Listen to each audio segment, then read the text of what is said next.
Hi అండి. మీ అందరి దగ్గర నుంచి నాకొక హెల్ప్ కావాలి. మీలో ఎవరైనా లాస్ట్ సీజన్ గాని చూసుంటే, లాస్ట్ సీజన్‌లో గౌతమ్ గేమ్ ప్లే ఎలా ఉంది? ఈ సీజన్‌లో ఎలా ఉంది? లాస్ట్ సీజన్‌కి, ఈ సీజన్‌కి ఏమన్నా మేజర్ డిఫరెన్సెస్ ఉన్నాయా? బిహేవియర్‌లో గాని, ఎవ్రీథింగ్ మీకేమనిపిస్తుందో నాకు కామెంట్స్ రూపంలో ఇన్‌పుట్స్ ఇస్తే నాకు హెల్ప్ అవుతుంది. ఎందుకంటే నేను ఒక గౌతమ్ మీద, అలాగే టాప్ ప్లేయర్స్ మీద వీడియోస్ చేయాలనుకుంటున్నాను. అనలైజ్ చేయాలనుకుంటున్నాను వాళ్ళ గేమ్ ప్లాన్ గురించి.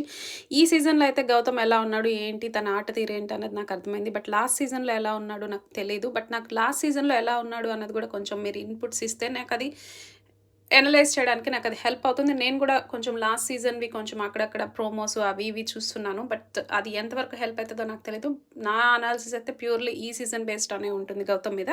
బట్ మీకేమైనా ఇంపార్టెంట్ పాయింట్స్, వాలిడ్ పాయింట్స్ ఇది చేంజ్ అయింది, ఇది చేంజ్ చేసుకున్నాడు, ఇది బెటర్ అయ్యాడు, ఇది ఇంకొంచెం బెటర్ లాస్ట్ సీజన్‌లోనే బెటర్‌గా ఉంది అనిపించిన పాయింట్స్ ఏమైనా ఉంటే కమెంట్స్‌లో యాడ్ చేయండి. సో, నాకది నిజంగా చాలా హెల్ప్ అవుతుంది. Thank you. మీకు గనక ఈ వీడియో నచ్చితే లైక్ చేయండి, షేర్ చేయండి, సబ్స్క్రైబ్ చేయండి. Thank you.